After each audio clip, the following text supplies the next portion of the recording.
Hi everyone, this is Alice and we're going to be looking at the chapter on early childhood cognitive development in this video. So this is chapter 9, and in order to prepare yourself for some of the content here, if you have your textbook, I want to show you page 40. Has some information about Piaget, and there's a table 2.3. So what I like to do, because Piaget is very important, we will talk about Piaget quite a bit, is put a little sticky tab right there in my textbook so that I can refer to that table, 2.3 again on page 40. And then I have a second tab on page 47. So this is a tab that will kind of highlight figure 2.3. This is around Lev Vygotsky's sociocultural learning theory. So we will talk about Jean Piaget and Lev Vygotsky in this video, if all goes as planned. Okay, early childhood, we're talking about age 2 to 3 or so to 6. So this is early childhood is the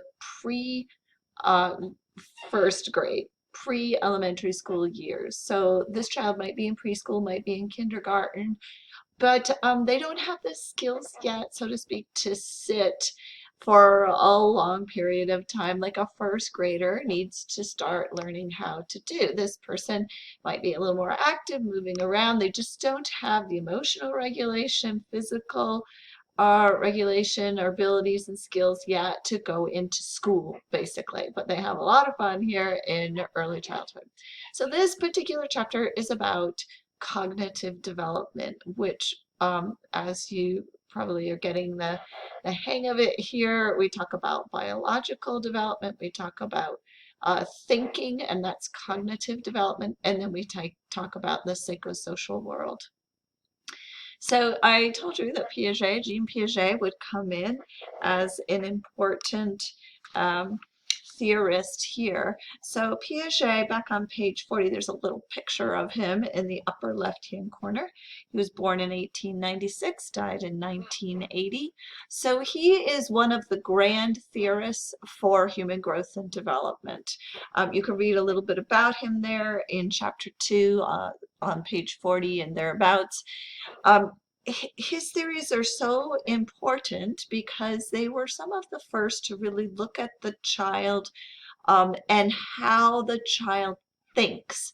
So before Piaget, there wasn't as much attention put to how is this child thinking? Is it logical? Is it not logical? What way is it?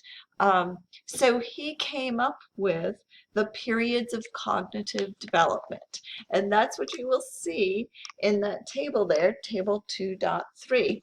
So birth to 2 years is what is called the sensory motor period of cognitive development. And hopefully we've already talked about that before, but if you're looking at it here in the table, you'll see characteristics of this period are that infants will use their senses and their motor skills to react to the world, to take in, understand, and react to the world.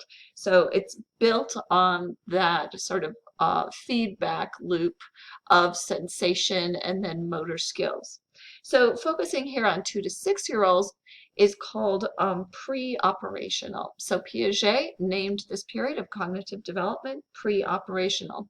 Just to look through the rest of the table, 6 to 11-year-olds are in the concrete operational period of cognitive development.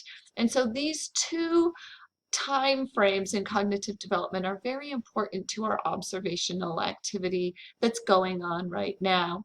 You're talking with a child in that 3 to 6-year-old range, and then a child in the 6 to 11-year-old range, and giving them those tasks that are based on some of Piaget's research, the conservation task with pouring liquids and so on. You're using these tasks to kind of get a little view into how that child's thinking is working. So with the pre-operational child, that's what we're going to talk about today. What is their cognitive development like? And then the concrete operational, when we get to that in the middle childhood, you'll be really feeling more familiar with these two different stages because you'll have worked with the two different children. The concrete operational, that elementary school age is when the child starts to be able to use logic and apply that to different scenarios and situations in school and at home and with friends, etc. Beyond concrete operational, Piaget identified a 12-year-old plus, saying that was formal operational. So that's when people are, briefly, when people are able to use abstract ideas. So that's kind of beyond the elementary school years. Many theorists today suggest that there is another time frame that Piaget himself would probably been willing to add here past that formal operational, kind of a post-formal, being more of an adult thinking cognitive ability that might be beyond what an adolescent or emerging adult might be able to do. So today we're talking about pre-operational 2 to 6-year-old here. There's language is really taking off. We focused on the language debate and how language is such an important piece of what's going on for this child as they're learning and observing their world. Their imagination is also coming in here, but the responses that you will get from the 3 to 6-year-old in your observational activity will probably show that logical thinking isn't there quite yet. So that's going to come into for the concrete operational child, that 6 to 11-year-old. Now, there are exceptions to these things, but this is what Piaget sort of created.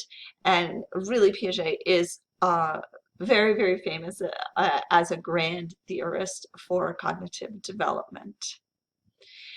So here are a couple of key accomplishments for this pre-operational child. The child is starting to think symbolically, that words can refer to things that are out of sight. So for example, if a caregiver says, would you like to go to the park? That young child can bring up an image, imagine the park, and be excited about going to the park. So they can think about things symbolically without it being actually literally in front of them. Animism is a term that gets used with pre-operational thinking, and that is when this pre-operational child gives human-like characteristics to something that is not alive. So for instance, if they stand up, if they're under the table playing hide and seek and they stand up quickly and happen to bump their head on the table, they might say that table is mean, giving the table sort of a human characteristic, although someone beyond that stage of thinking will know that a table doesn't really have a mean tendency or a feeling in that way. So we talk about this as related to egocentric thinking. When we talk about egocentric thinking for a young child, for this early childhood time, what we're talking about is that their understanding, their cognitive ability right now is mostly about their own point of view on the world. So it's before they're able to take another person's point of view. So that's we'll talk about that a little bit later, probably in class the next time when they're able to take on another person's perspective. But right now in pre-operational thinking, they're more able to, and they're in the place where they see the world from their own point of view. So there are obstacles is the way this is looked at. There are problems, so to speak, in thinking logically. So these next couple of slides list the different things that are obstacles to logic. The first being what is called centration. So you want to write these down as, or take notes on these as kind of key vocabulary words. In centration, this pre-operational child will focus or center, so that comes from that word centration, on one idea or one way of looking at things.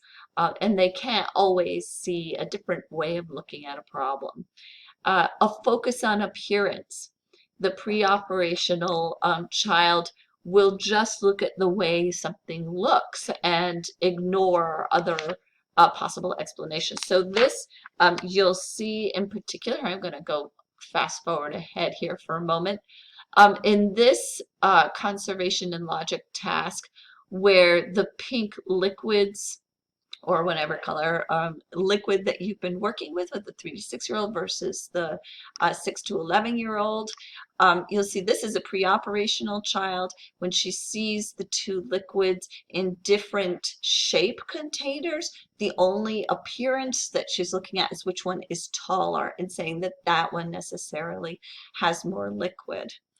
So that is a focus on appearance. We already discussed egocentrism. Static reasoning is another kind of vocabulary where the pre-operational child does not understand that things change. They don't imagine how something might have been different before, or they might be different in the future. What is now always was and always will be. Irreversibility is that idea that things can be undone. So they don't see reversibility. They think things more in terms of being irreversible. So when we talk about that pouring the liquid, they won't necessarily imagine, well, if I poured it back then they into the first containers and they'll be even again. So they don't quite have that yet. So here is the task that we referred to. And this slide just summarizes really well, using all those vocabulary words, how the pre-operational child is thinking and using those errors, those obstacles to logic. So this, you might want to just pause the video and read through it. I'm going to keep going, but I would pause it and read through it. This slide is one that you've seen before with all of the different tasks that you are working on right now with the two different children.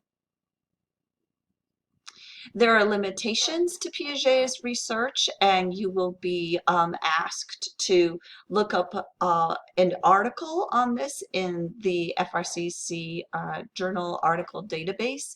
That's part of the assignment that I have given to you. But you can see here some of the different limitations or criticisms that have been given about Piaget's research. I'm sure you'll come up with a variety of different things, but he is still considered a grand and important theorist when it comes to cognitive development. The last few slides here, in just a couple of minutes, I'm going to mention Lev Vygotsky. Again, you can find kind of a graphic of his theory on page 47. So I don't think I'm going to be able to address Lev here, Vygotsky, in the next 2 minutes. So I'm going to do a second short video that talks about Lev Vygotsky.